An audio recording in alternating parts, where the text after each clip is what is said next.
Bonjour à toutes et à tous et bienvenue aujourd'hui dans la Géozone. Aujourd'hui on se retrouve autour d'un nouveau concept de vidéo beaucoup plus léger que d'habitude, 5 faits insolites en histoire-géographie. Le concept est simple, je vais vous donner 5 faits ou anecdotes en histoire, ou en géographie, ou en géopolitique, pour que vous puissiez les ressortir pour impressionner vos profs, vos parents ou vos amis par exemple. Maintenant que tout est clair, on va pas perdre plus de temps, on va commencer tout de suite. La Russie est grande, voire très grande, avec 17 125 191 km², c'est évidemment le plus grand pays du monde. Pour vous donner un ordre d'idée, c'est plus que la superficie de Pluton. Mais bon, ce fait, il est plutôt connu, et vous savez, moi j'aime bien faire des calculs, j'aime bien chercher la petite bête, et donc je peux vous dire que les 141 pays les plus petits de la planète tiennent au sein de la Russie. C'est-à-dire que tous les pays avec une superficie inférieure à l'Espagne tiennent dans la Russie. J'espère que ça vous permettra de voir à quel point la Russie est grande. Si vous connaissez un peu l'Allemagne, vous devez certainement connaître Francfort, grande ville allemande de 730 000 habitants, plus grand aéroport d'Allemagne et surtout siège de la Banque Centrale Européenne. Mais connaissez-vous son nom en entier? Eh bien, c'est Frankfurt am Main en allemand, ce qui veut dire Francfort sur le Main étant un affluent du Rhin. Mais pourquoi ne pas l'avoir juste appelé Francfort alors? Ça aurait été plus simple pour tout le monde. Tout simplement parce qu'en Allemagne, il y a un deuxième Francfort. Mais celui-ci est en ex-Allemagne de l'Est et s'appelle Frankfurt an der Oder, ou en français Francfort sur l'Oder, dans la région du Brandenburg, à la frontière avec la Pologne, avec quand même 60 000 habitants. Pour ce fait, nous sommes le 20 novembre 1979 à la Mecque en Arabie Saoudite, une des villes saintes de l'islam et dans laquelle le pèlerinage des musulmans doit être réalisé au moins une fois dans leur vie. Mais ici, le pèlerinage, il est déjà fini depuis 3 semaines, donc une majorité de fidèles est déjà rentrée. Mais 50 000 d'entre eux attendent toujours dans la grande mosquée pour la prière du passage au 15e siècle du calendrier musulman. Mais lors de l'appel à la prière, 200 hommes sortent des armes cachées sous leurs robes et commencent une prêche anti-occidentale et aussi contre le roi en place qui serait trop tourné vers l'Occident à leur goût. Des policiers tentent donc de s'interposer et sont tués, alors que toute effusion de sang est totalement proscrite à la Mecque, selon le Coran. S'ensuivent donc des pourparlers entre le gouvernement et les oulémas, qui sont des chefs religieux, parce que bon, intervenir dans un lieu aussi sensible que la Mecque, ça se fait pas tous les jours et ça se passe pas forcément comme ça. Mais malgré l'accord des oulémas, la garde saoudienne, elle pue la merde, elle est vraiment en dessous des extrémistes. Puis comme personne ne va endommager la mosquée, la défense du lieu est hyper simple pour les terroristes. Alors, 3 jours plus tard, le roi va faire un appel symbolique. Il va appeler le GIGN pour déloger les salafistes et libérer les 130 otages. Vous avez bien entendu, le GIGN français. Donc, 3 membres du GIGN arrivent à la Mecque, mais il y a un petit souci, c'est que l'enceinte est totalement interdite à toute personne qui n'est pas musulmane. Donc on fait comment?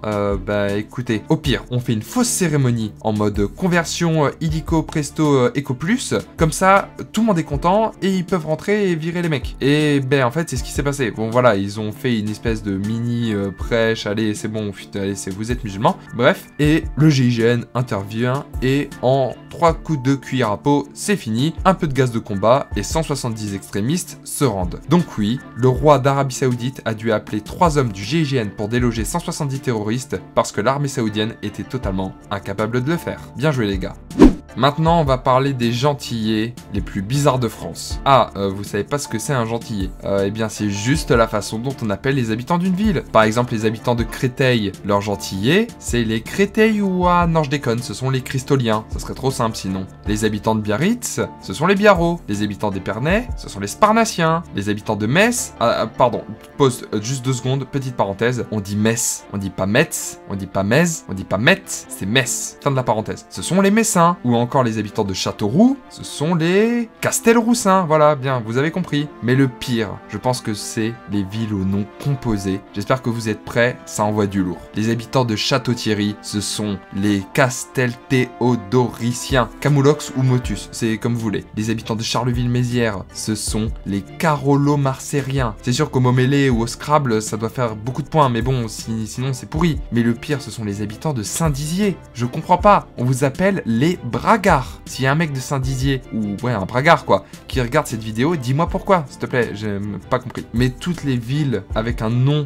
composé devraient faire comme Corbeil-Essonne, avec les Corbeil-Essonnois. C'est quand même beaucoup plus simple. Bon, je vais finir avec mon petit préféré tellement il est perché, c'est le gentillet de Tinqueux dans la banlieue de Reims, les Aquatassiens. Tout ça parce qu'avant, la ville, c'était un marécage.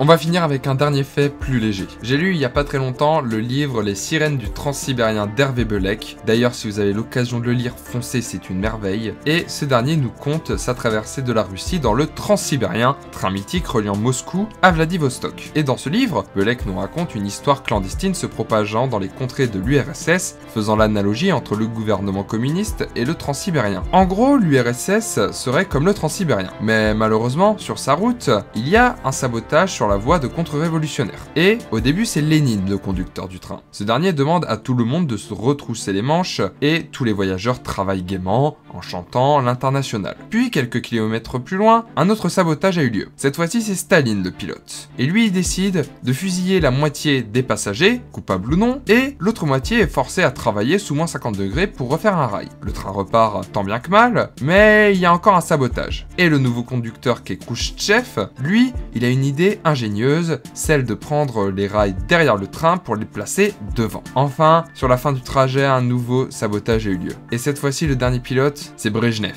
Au vu de cet énième sabotage, ce dernier s'écrie « Ce n'est rien, il suffit de baisser les stores de tous les compartiments et de secouer de temps en temps les wagons. Ainsi, tout le monde aura l'impression que nous continuons d'avancer. » Cette histoire est vraiment drôle et fait écho aux diverses galères et politiques qu'a connues l'URSS. Mais faites-moi ce plaisir, allez acheter ce livre, vraiment coûte que coûte, il est vraiment trop bien. Le lien est dans la description, faites-moi confiance, c'est du lourd.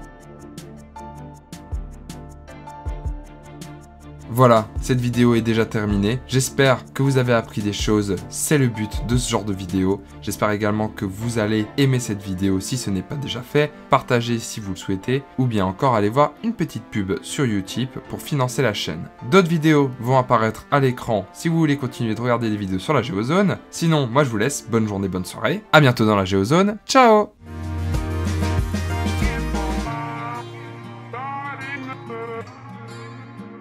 Break it down.